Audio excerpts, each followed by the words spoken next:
मस्साजोगचे सरपंच संतोष देशमुख यांचा निर्घृणपणे हत्या झाली, त्यानंतर जे काही महाराष्ट्रभर रान उठलं, त्यानंतर एका बड्या नेत्याच्या म्हणजे धनंजय मुंडे यांच्या एकदम निकटवर्ती असलेला वाल्मिक कराड याला नंबर 1चा आरोपी करून त्याच्यावरती आरोपपत्र दाखल करण्यात आलं. त्याच्यासोबत 7 जणांनाही त्या याच्यामध्ये दाखल म्हणजे त्यांना अटक करण्यात आली आणि आता ते मकोका अंतर्गत ते 7ही जण वाल्मिक कराडसह अटकेत आहेत.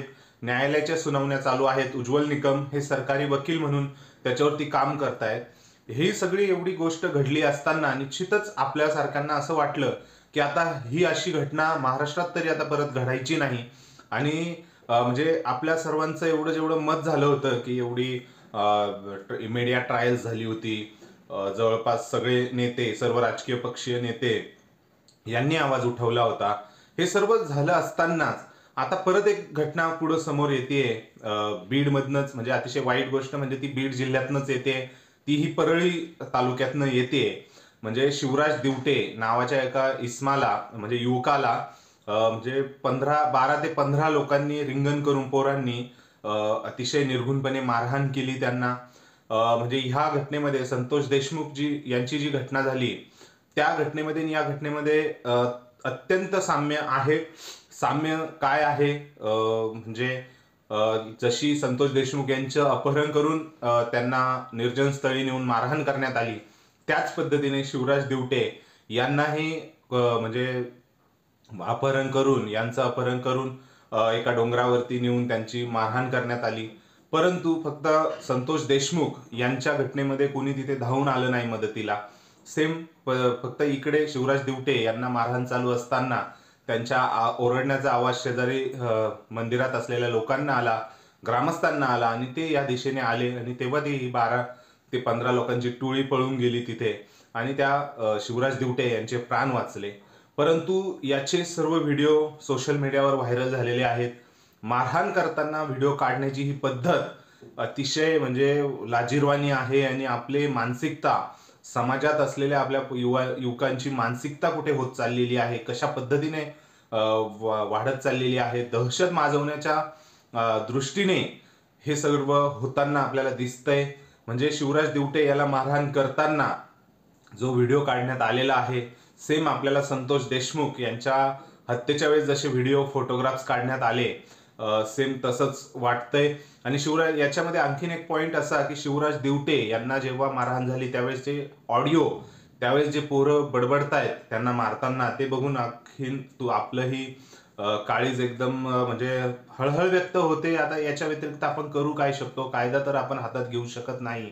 ह्या सर्व गोष्टी असताना आपण एकदा ह्या प्रकरणावर नेमकं घडलं काय हे जाणून घेणार आहोत आणि त्यानंतर ह्या घडण्यामागे कुठल्या कुठल्या गोष्टी येऊ शकतात हेही जाणून घेण्याचा प्रयत्न करणार आहोत. तोपर्यंत व्हिडिओ म्हणजे पूर्ण बघा. आपल्या चॅनलला सबस्क्राईब करायला विसरू नका. म्हणजे सुरुवात याची अशी होते की शिवराज दिवटे हे आपल्या आत्याच्या घरी याला गेलेले असतात, सप्ताह चालू असतो, तिथे जातात. तिथे गेल्यानंतर जे आता मुंडे, समाधान मुंडे याची गँग आहे ही बोलली जाते, ज्यांनी दिवटेला मारहाण केले. समाधान मुंडे हा त्याच्या मित्रांसोबत तिथे सप्ताहामध्ये आलेला होता, परंतु कुठेतरी मुलींची छेडछाड केली किंवा मुलींना त्रास दिला या आरोपाखाली तिथल्या ग्रामस्थ समाधान मुंडे आणि त्यांच्या गँगला मारहाण करतात, बाचाबाची होते.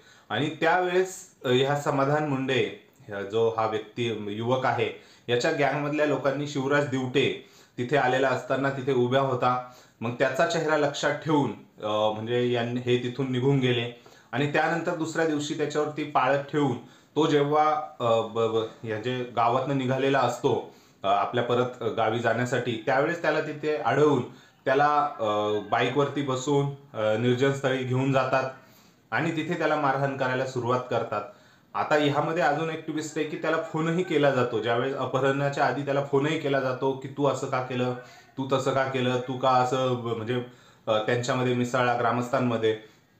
सो हे सगळं घडलं आणि ते घडल्यानंतर त्याला मारहाण करण्यात आली. मारहाण करताना ते व्हिडिओ तुम्ही बघितले असालच तर अक्षरशः अंगाला काटा येतो.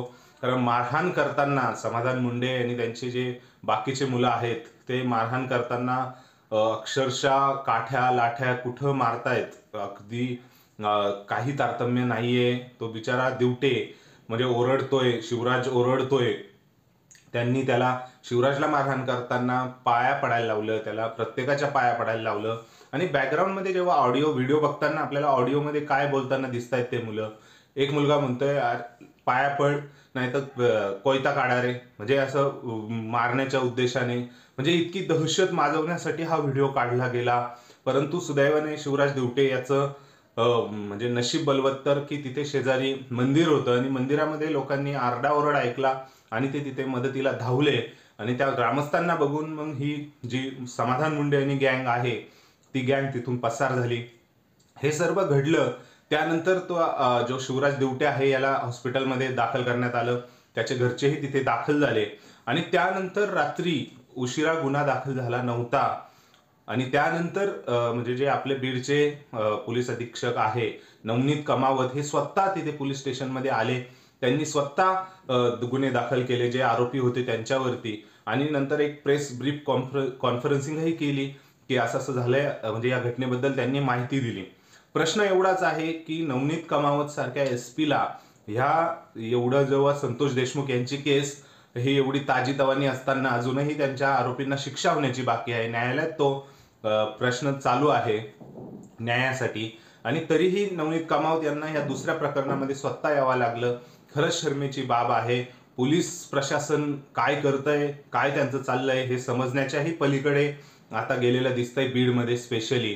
कारण मुंडे गँग आता म्हणजे मुंडे म्हणजे धनंजय मुंडेंशी निगडीत आहे का नाही माहीत नाही, परंतु समाधान मुंडे परळी, कारण हा घटना परळी तालुक्यातली आहे, हा समाधान मुंडे आणि ही गँग निश्चितच कुठेतरी गीते, त्यामध्ये गीते एक आहेत ते जे गोट्या गीते आहेत त्यांच्याशी जवळीक आहे. गोट्या गीते या गँगवर ऑलरेडी आता 7 दिवसापूर्वी मकोका लागलेला आहे आणि हा वाल्मिक कराडच्या जवळ आहे असं बोललं जातं. आता हे सर्व लिंक जर बघितली आपण तर निश्चितच कुठेतरी सुरेश धस जे बोलले होते की आकाचा आका कुणीतरी आहे, म्हणजे आका म्हणजे वाल्मिक कराड आणि त्यांचे आका कुणीतरी आहे, मग ते आका अजून बाहेरच आहे आणि त्या आकांमुळेच कुठेतरी ह्या गोष्टी परत घडतायत का, परत कोणाला तरी नवीन वाल्मिक कराड यांची गादी चालवण्याची संधी कुणीतरी आका देतोय का, हे सर्व बघण्याची गोष्ट आहे. कुठेतरी ह्या गोष्टी घडण्या वाचून थांबल्या पाहिजे होत्या. लोकांना, पोरांनाच अशी भीती वाटली पाहिजे होती की आपण जर एखाद्याला अशी मारहाण करतोय दहशत माजवण्यासाठी तर निश्चितच चुकीचं आहे. आता काल आपण बघितलं मनोज दादा जरांगे पाटील यांनी शिवराज दिवटेला हॉस्पिटलमध्ये जे अंबाजोगाई इथे आहे तिथे त्याच्यावर उपचार चालू आहे तिथे भेट दिली. त्यावरही त्यांनी संतप्त प्रतिक्रिया दिली की अशा गोष्टी घडणं हे थांबलंच पाहिजे. अशा टोळ्यांचा बंदोबस्त आता मी करणार असं मनोज दादा जरांगे पाटील बोललेले आहेत. धनंजय मुंडे हेही तिथे भेट देण्यासाठी गेले होते शिवराज दिवटेला.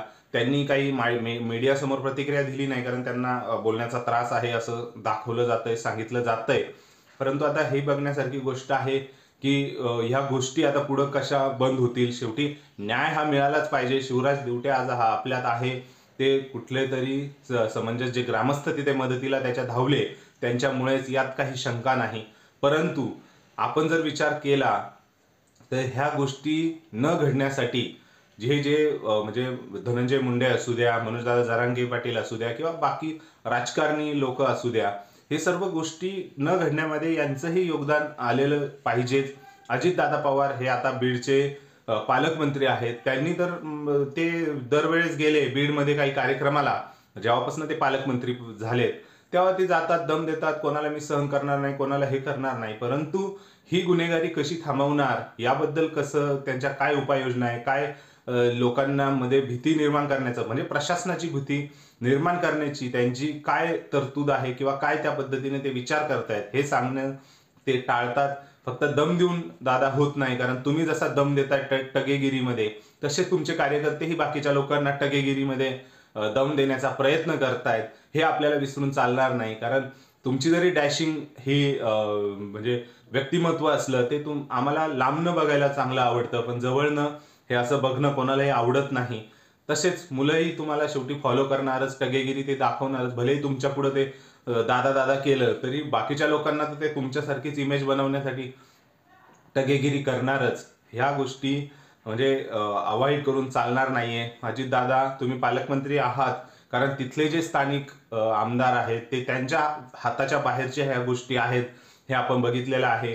कारण बीड जिल्ह्यामध्ये सुरेश धस असू द्या, म्हणजे जे आमदार आहेत, सुरेश धस झाले, सुरेश धस, प्रकाश सोळंके, राष्ट्रवादी शरद पवार गटाचे सर्व आमदार, खासदार हे जेव्हा एकत्र आले होते संतोष देशमुख यांच्या हत्येच्या वेळेस, तेव्हा त्यांनी सांगितलं होतं की गुंडाराज इथे फक्त परळीतनं चालतोय. वाल्मिक कराड त्यांनी त्यावेळेस त्याचं नाव घेतलं होतं.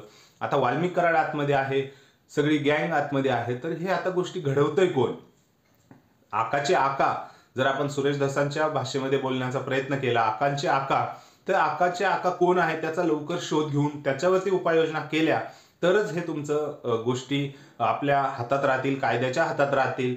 नाहीतर त्याचा कुठेतरी उद्रेक होऊन अजूनही संतोष देशमुख पार्ट 2 असे, पार्ट 3, पार्ट 4 असे न होण्यासाठी तुम्ही काय प्रयत्न करतायत ते नक्की आपल्याला बघण्याची गोष्ट आहे आणि तुम्ही नक्की कराल याचाही आम्हाला आत्मविश्वास आहे. फक्त ते लवकरात लवकर करा याबद्दल आमची मागणी आहे.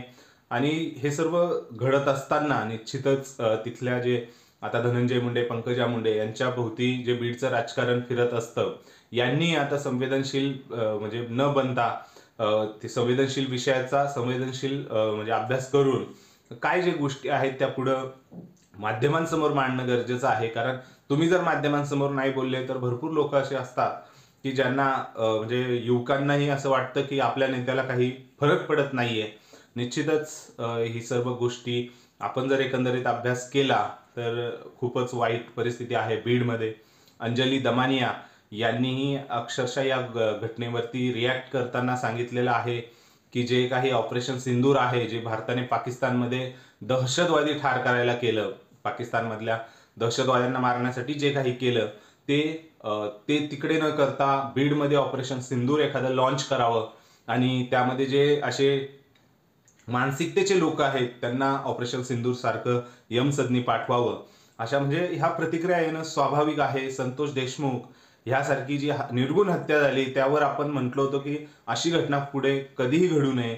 परंतु ज्यावेळेस धनराज दिवटेचा, शिवराज दिवटेचा ज्यावेळेस आपण हे बघतो, व्हिडिओ बघतो मारहाणीचा, अक्षरशः म्हणजे मनाला खरंच खूप वाईट वाटतं की अशा घटना अजूनही घडतायत.